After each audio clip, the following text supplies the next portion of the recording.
There are moments when you stop, when you pause in the middle of everything you're supposed to be doing, everything you're supposed to want, and you realize you feel nothing.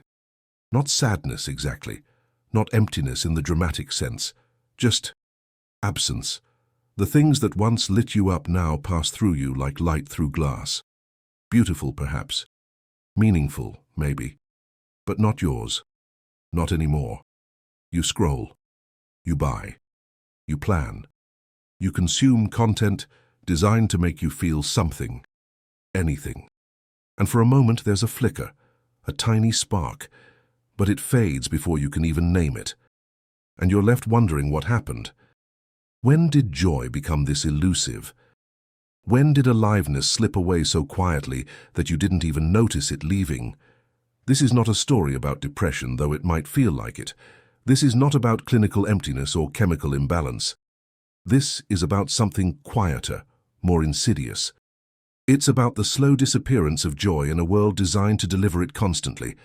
It's about the paradox Thomas Merton saw so clearly, that we've built a civilization of noise, and in that noise, we've lost the silence where joy actually lives. You see, joy isn't loud. It doesn't announce itself. It doesn't compete for attention. And in a world where everything screams, where every moment is filled, packaged, optimized, and sold back to us as experience, joy has nowhere to land. We've paved over the soil where it grows. Merton understood this. He saw it happening even in his time, before smartphones, before the internet, before the algorithmically curated feed of everyone else's highlight reel. He saw how we were becoming strangers to ourselves, how we were trading our inner lives for outer validation, how we were seeking joy everywhere except the only place it actually exists. Here's the uncomfortable truth. Nothing brings you joy anymore because you've forgotten how to receive it. Not because you're broken, not because the world has nothing left to offer, but because joy requires something we've almost completely lost. Presence.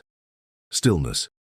The capacity to be with what is, without needing it to be more, different, better, or worthy of a story. We've become consumers of joy rather than participants in it.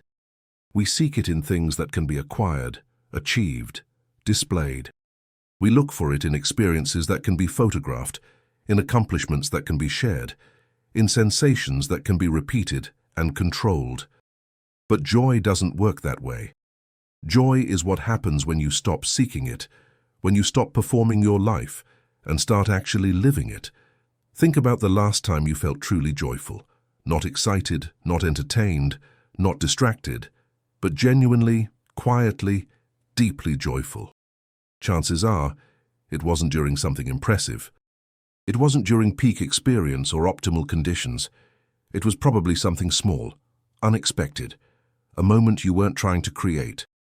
Maybe it was early morning light on a wall, the weight of someone's hand in yours, the taste of water when you were truly thirsty, the shocking greenness of a single leaf.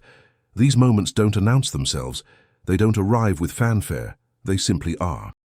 And if you're not present, if your attention is already rushing toward the next thing, the next scroll, the next sensation, you miss them entirely.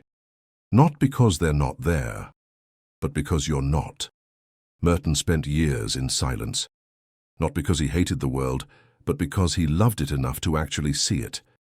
He understood that the noise wasn't just in the world around him, it was in his own mind, the constant commentary, the perpetual judgment, the endless inner dialogue about what everything means, what he should do about it, how it reflects on him, what others might think.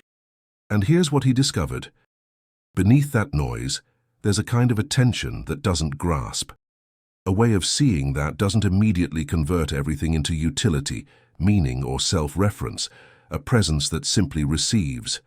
And in that receptivity, joy becomes possible again, not because anything changed, but because you stopped demanding that it should.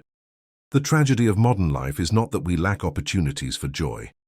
It's that we're so overstimulated, so constantly bombarded with designed experiences that we've lost the capacity for simple reception.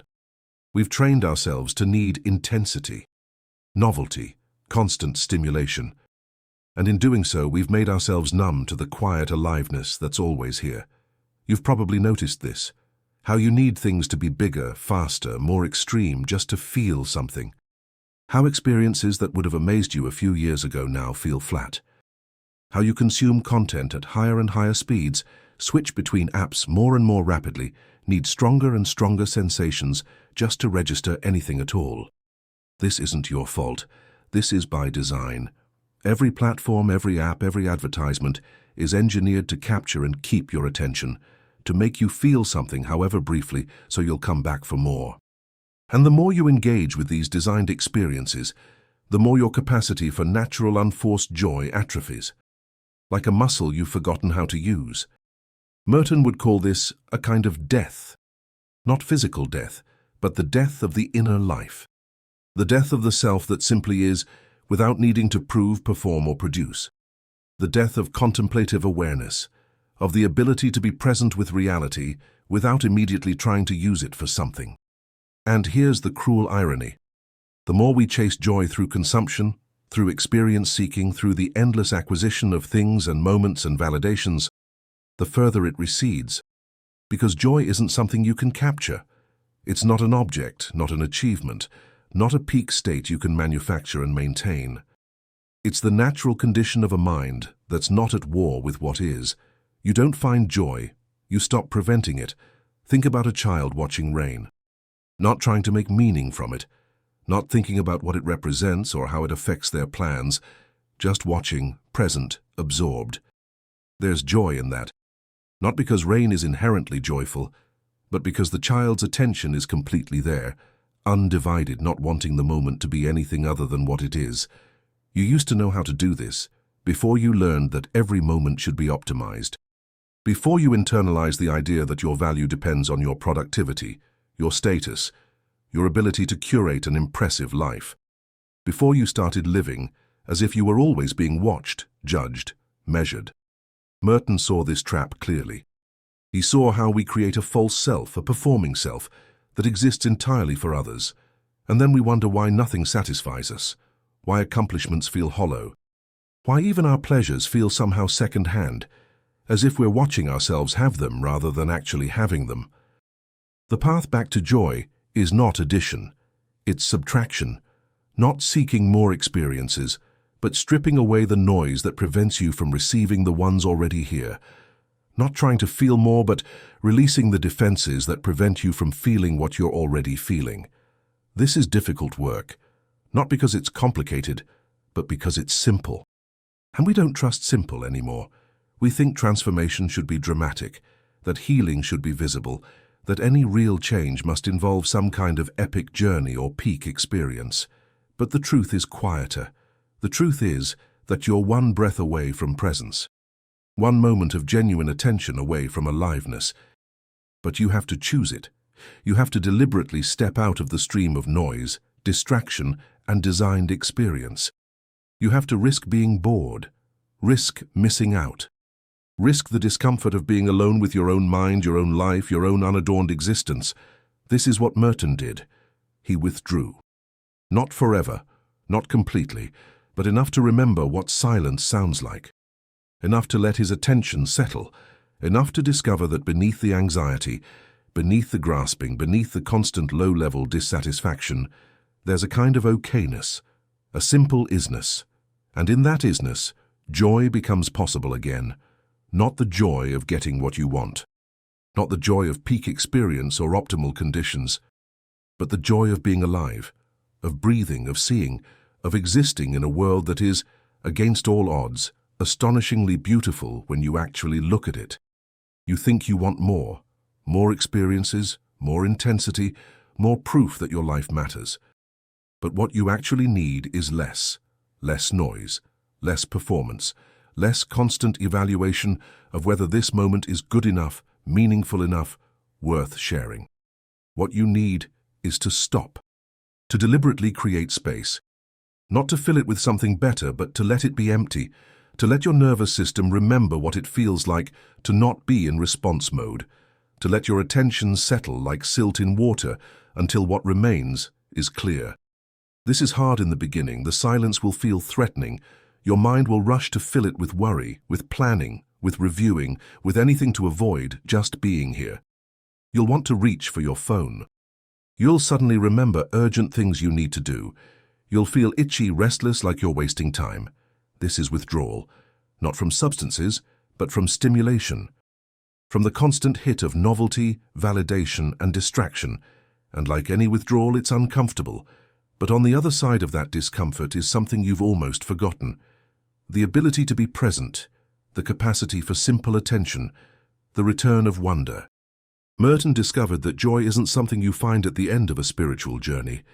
It's what's revealed when you stop running, when you stop demanding that reality be different from what it is, when you release the exhausting project of constantly improving, optimizing, and upgrading your experience of being alive. Joy is here, right now, not later, when conditions improve, not after you achieve, acquire, or become something else. Now. In the weight of your body in this chair, in the temperature of air on your skin, in the miracle of consciousness itself, the sheer improbable fact of being aware, of experiencing anything at all. But you can't receive this if you're always elsewhere. If your attention is perpetually divided between where you are and where you think you should be.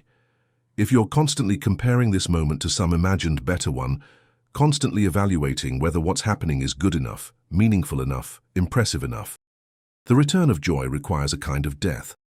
The death of the achieving self, the performing self. The self that exists to be seen, validated, measured. Not a permanent death, perhaps, but a temporary one.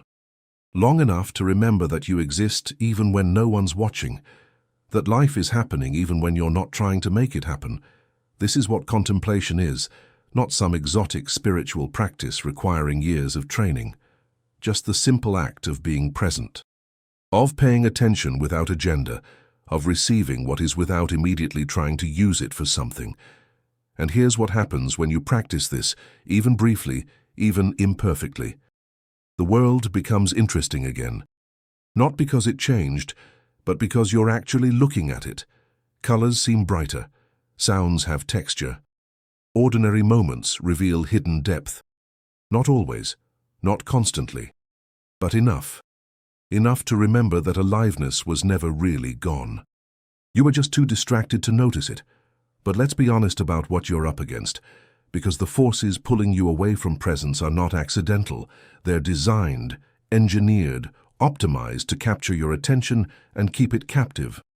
Every notification, every autoplay, every infinite scroll is the product of thousands of hours of research into human psychology, all devoted to one purpose: keeping you engaged, keeping you consuming, keeping you just stimulated enough to come back, but never satisfied enough to stop. This is the world you're trying to be present in, a world that profits from your distraction, that needs you fragmented, scattered, always seeking, never finding. Because the moment you find what you're looking for, the moment you become genuinely satisfied, you stop consuming. And that's bad for business. Merton didn't have to contend with this level of sophisticated attention manipulation, but he understood the principle. He saw how even in his time the noise was designed to prevent people from thinking clearly, from feeling deeply, from living authentically. He saw how the culture of constant productivity and achievement was actually a form of violence against the human soul. And he made a radical choice. He said no, not to the world itself, but to the world's claim on his attention. He created boundaries. He protected his inner life like it was sacred, because it was, because it is. Your inner life is sacred too. The quiet space where you actually exist, where you actually feel, where you actually know what you know. This is not expendable. This is not something you can afford to sacrifice for productivity, for success, for the approval of people who don't even really know you, but you've been taught to treat it as expendable. You've been taught that the inner life is selfish, indulgent, impractical. That what matters is output, achievement, visible results. That contemplation is a luxury you can't afford. That silence is wasted time. That doing nothing is basically the same as being nothing. This is a lie. And it's a lie that's killing your capacity for joy. Because joy is not a product. It's not something you can manufacture through the right combination of experiences, achievements, and possessions. Joy is a byproduct. It's what emerges naturally when you're actually present in your own life. When your attention is whole rather than fragmented, when you're being rather than constantly becoming. Think about this. You spend most of your time becoming more successful, becoming more attractive, becoming more knowledgeable, more skilled, more accomplished. You're always in the process of becoming some future version of yourself that will finally be good enough, complete enough, worthy enough. But that future version never arrives. Because the moment you reach one goal, you set another. The moment you achieve one level, you see the next one above it. The becoming never ends. And meanwhile, your actual life, the one happening right now, passes by unnoticed. Merton understood this trap intimately. He saw how even spiritual seeking could become another form of becoming. How even the quest for enlightenment could be just another achievement project, another way to avoid being present with what is. And so he taught something radical. Stop seeking. Stop trying to become. Stop treating this moment as preparation for some better moment. Just be here. Completely, fully, with all your imperfection and incompleteness and human limitation. This feels dangerous. It feels like giving up.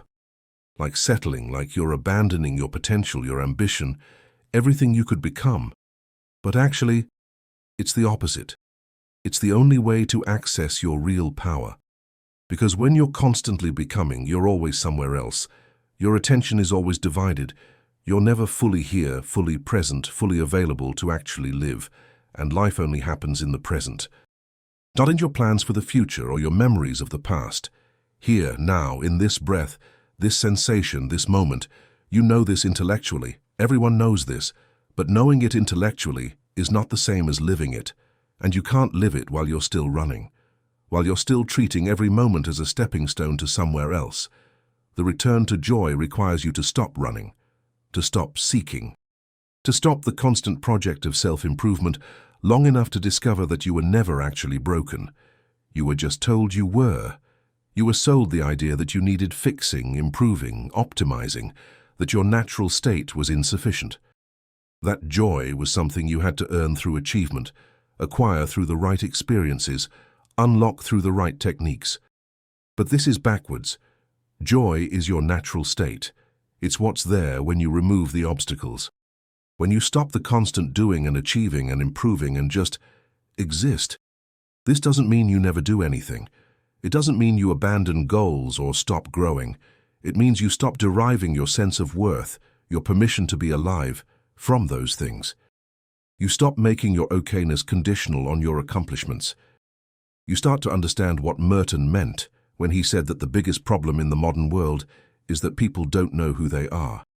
Not in the superficial sense of identity and roles and achievements, but in the deeper sense, the sense of the self that exists beneath all that, the awareness that's here before thought, before story, before the whole edifice of personality and accomplishment. This self doesn't need to become anything, it already is. And when you touch it, even briefly, even imperfectly, something shifts. The desperate seeking quiets down. The constant anxiety about whether you're doing it right, being enough, measuring up, it all recedes. Not because you've solved anything, not because you've achieved some spiritual state, but because you've remembered something you already knew. That you exist, that you're here, that life is happening and you're part of it, and that's enough. This remembering is what brings joy back, not as something you create, but as something you notice. It was always here, woven into the fabric of existence itself, available in every moment, every breath, every ordinary experience. You missed it because you were looking past it, looking for something more impressive, more dramatic, more worthy of your attention. But joy doesn't compete, it doesn't shout. It doesn't try to convince you it's worth noticing. It's just here, quiet, patient, waiting for you to stop seeking long enough to see it. And the practice is simple, ruthlessly simple. So simple your mind will reject it as too basic, too unsophisticated, too unlikely to solve your complex modern problems. Stop, breathe, notice. That's it. That's the whole practice. Everything else is elaboration. Stop whatever you're doing, even for just a moment. Let your attention settle. Feel the weight of your body. Notice the quality of air. Listen to sounds without naming them. Watch thoughts arise and pass without following them. Don't try to make anything happen. Don't try to feel a certain way. Don't evaluate whether you're doing it right. Just be present. Just notice what's actually here when you're not trying to be anywhere else. This will feel like nothing at first. Your mind will tell you it's a waste of time, that you should be doing something productive, that this isn't solving anything. Let it say that. Notice that thought too. Don't fight it. Don't try to make it stop. Just see it for what it is. Another thought. Another piece of noise. Not truth, not you. Just mental activity, arising and passing like everything else. The more you do this, the more you start to see the gap, the space between thoughts, the silence underneath the noise. And in that silence, something essential is revealed. Not something you create, something that was always there, your actual life. Happening now, not later. Not in some improved version of the future. Now. And it's enough. It's always been enough. You just forgot how to see it. You start to realize that you've been living on the surface of your own life, skimming, consuming, but never quite landing, never quite arriving, always rushing toward the next thing, the next moment, the next proof that you're doing it right. But there is no right, there's just this, whatever this is. And it's enough, not because it meets some standard of enoughness, but because it's what's actually here. And you're here too. Not the version of you that you're trying to become. Not the you that exists in others' perceptions. Just you, breathing, aware, alive. There's something else Merton understood that most people miss. That joy and suffering are not opposites, they're companions. And when you numb yourself to one, you numb yourself to both. You've been trying to curate your life to maximize joy and minimize suffering. This seems reasonable. This seems like the whole point. But what happens is, you become afraid of feeling. Not just bad feelings, all feelings. Because you can't selectively numb. You can't close yourself off to pain without also closing yourself off to joy. So you live in this narrow band of acceptable sensation. Not too high, not too low, just manageable, controlled. And you tell yourself, this is fine, this is safety, this is maturity. But actually it's death. A slow death of feeling, of aliveness, of the full spectrum of human experience. You've traded your capacity for joy for the illusion of control. And now you wonder why nothing moves you anymore. Merton didn't seek suffering, but he didn't avoid it either. He understood that a life fully lived includes pain, includes loss, includes the heartbreak of loving a world that's breaking, includes the grief of being conscious in a time of unconsciousness. And he chose it anyway. He chose to feel it all, not because he was masochistic, but because he understood that the only alternative was numbness. And numbness is not peace, it's just absence. You've been choosing numbness without realizing it. Every time you scroll past discomfort, every time you distract yourself from difficult feelings, every time you reach for something, anything, to avoid being alone with your own heart, you think you're protecting yourself, but you're actually starving yourself of the very sensitivity that makes joy possible. Because joy requires an open heart, and an open heart feels everything, not just the pleasant things, everything. This is why nothing brings you joy anymore, not because the world has nothing to offer, but because you've closed the door. You've armored yourself against pain so thoroughly that joy can't get in either. The path back requires courage, not the courage of warriors and heroes, the courage of vulnerability, the courage to feel, to let life touch you, to let yourself be moved, broken open, undone by beauty and suffering and love and loss. This is terrifying in a culture that worships control, that treats emotions as problems to be managed, that sells you solutions for feelings, as if feelings were bugs in the system rather than the system itself. But your feelings are not bugs. They're not problems to be solved. They're the texture of being alive. They're how you know you're here. They're the price of admission to a life fully lived. Merton knew this. He knew that the contemplative life is not about transcending emotion, it's about being present with emotion, all of it. The joy and the sorrow, the peace and the anguish, the gratitude and the grief. He knew that when you're present with suffering, it transforms, not because it disappears, but because you're not adding resistance to it. You're not making it worse by fighting it, denying it, treating it as evidence that something's wrong with you or your life. You're just feeling it, letting it move through you, letting it teach you. And in that allowing, something miraculous happens. The suffering doesn't destroy you. It deepens you, it cracks you open. It makes you more human, not less, and that deeper humanity is what makes joy possible again. Because joy is not the opposite of suffering. Joy is what emerges when you're present with life exactly as it is. When you're not demanding that it be different. When you're available to the full catastrophe of being human. This is not what you wanted to hear. You wanted a technique, a method. A way to get joy back without having to feel everything else. But there is no such method.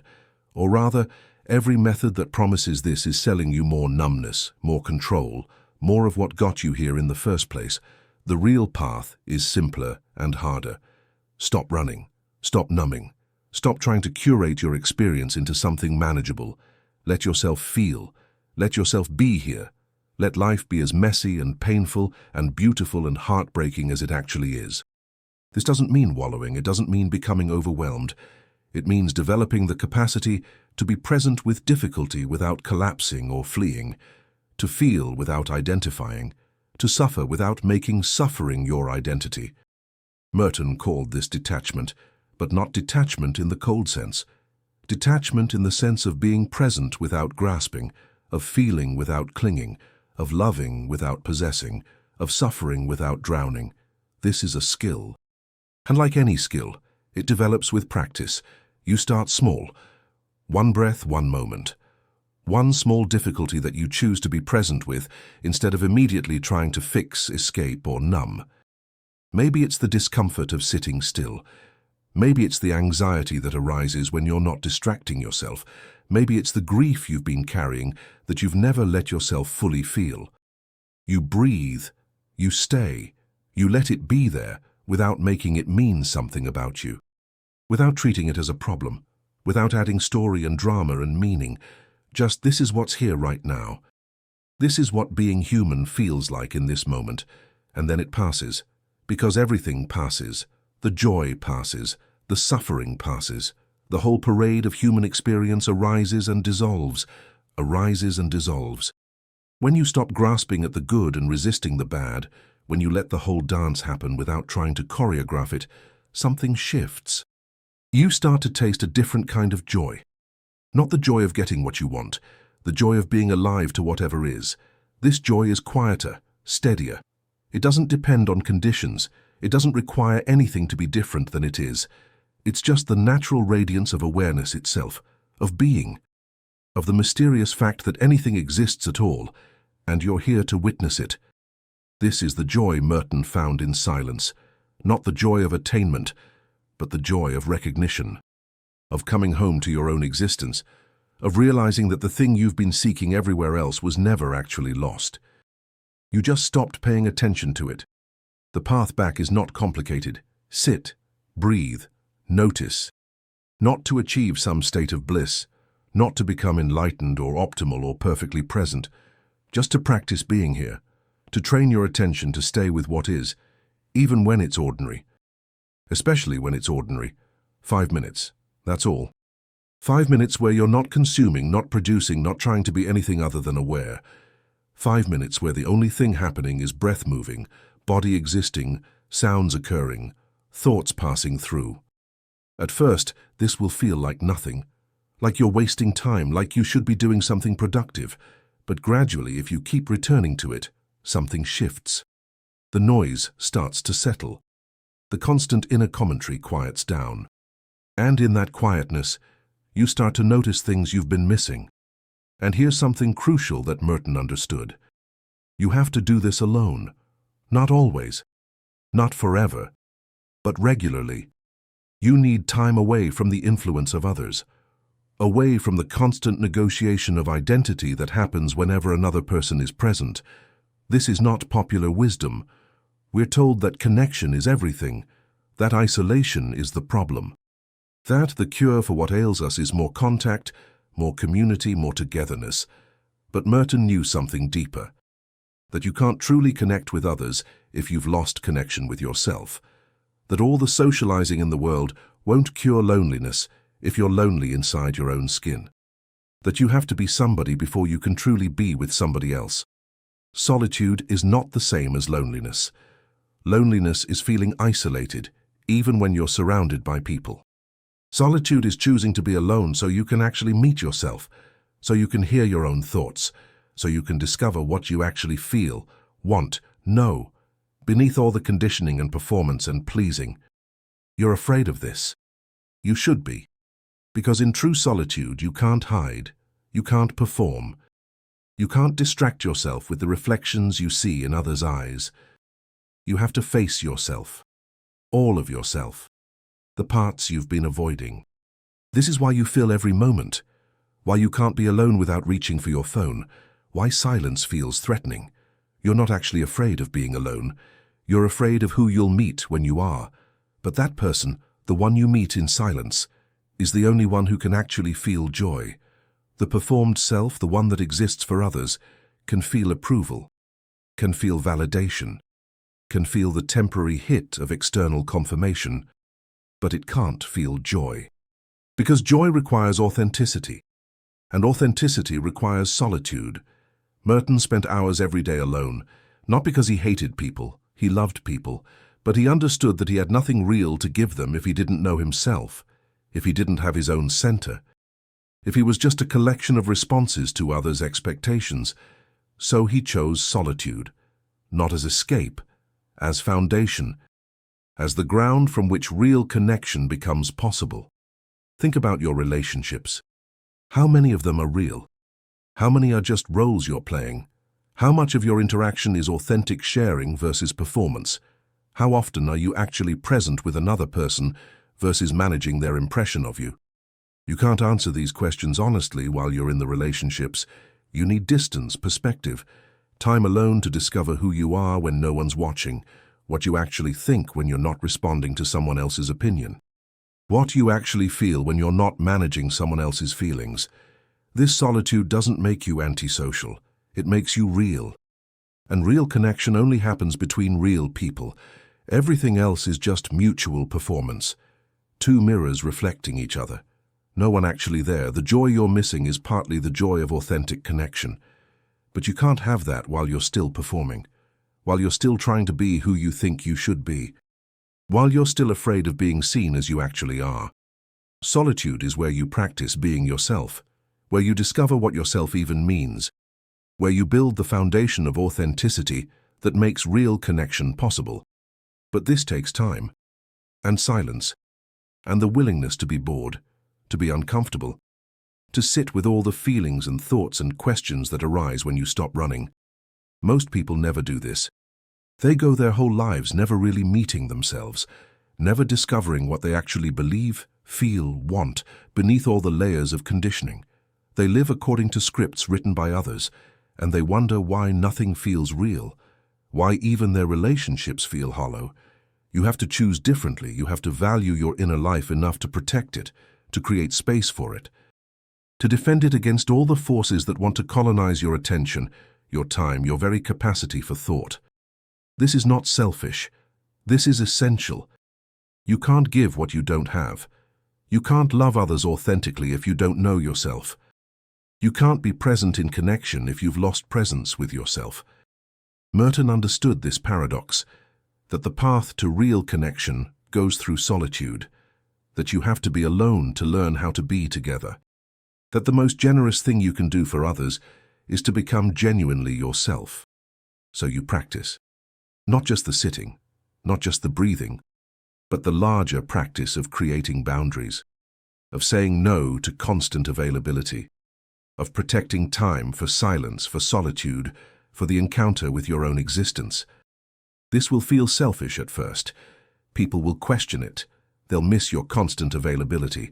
They'll pressure you to stay engaged, connected, always on.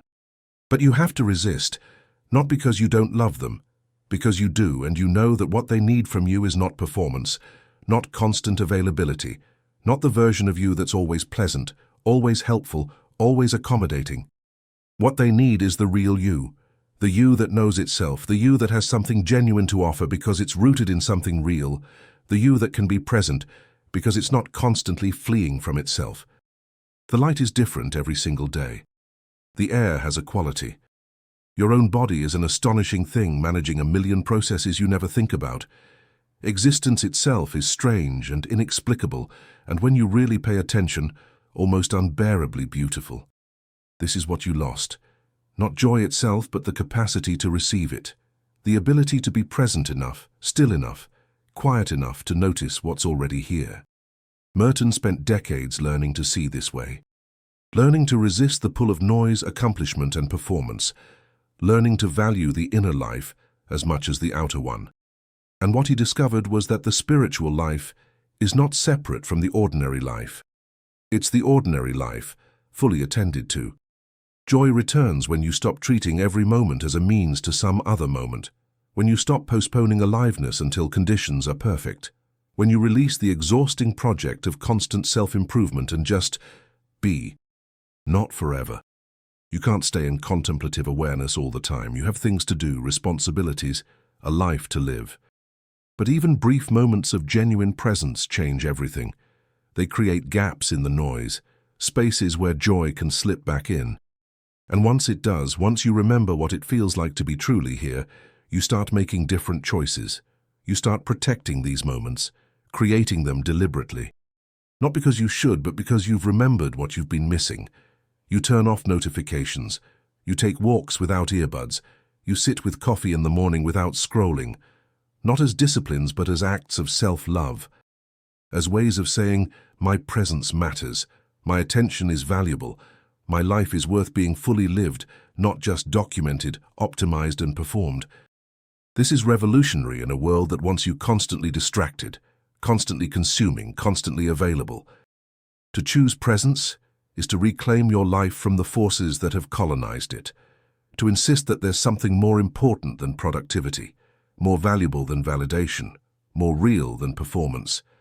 Joy is what returns when you do this, not all at once, not permanently, but in moments, in flashes, in the sudden recognition that you're here, you're alive, and this ordinary moment is actually astonishing when you really look at it.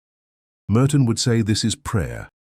Not prayer as asking for things, but prayer as attention, as the practice of waking up to what is, of letting reality be real without needing it to be anything else, and in that attention, everything changes. Not because the world becomes different, but because you become present to it. And presence is where joy lives. Not in the past, not in the future, not in some other, better version of your life. Here, now, in this breath, this moment, this inexplicable gift of being aware. The world has not run out of wonder. You've just been too distracted to see it, too busy seeking joy in designed experiences to notice it appearing in undesigned moments, too conditioned to need intensity to recognize the quiet miracle of simple existence. But you can return. You can choose right now to stop, to breathe, to notice what's actually here, not to fix it or improve it or make it worthy of sharing, just to be with it, to let yourself be held by the present moment instead of always trying to escape it. This is the practice. Not once, but again and again. Every time you notice you've drifted into noise, into performance, into the endless seeking that never satisfies. Every time you catch yourself treating this moment as a means to some other moment. Every time you realize you're watching your life instead of living it, stop, breathe, return. The joy you're seeking is not waiting for you somewhere else. It's here. It's always been here. You just have to stop running long enough to let it catch up with you. And when you do, when you finally allow yourself to land in your own life, something extraordinary happens. Not extraordinary in the dramatic sense. Extraordinary in the original sense. Beyond the ordinary. Beyond the noise. Beyond the performance. You remember what it feels like to be alive, not someday, not when conditions improve, not after you achieve or acquire or become something else. Now, in this breath, in this moment, in this quiet, astonishing fact of existence, this is where joy lives. And it's been waiting for you all along.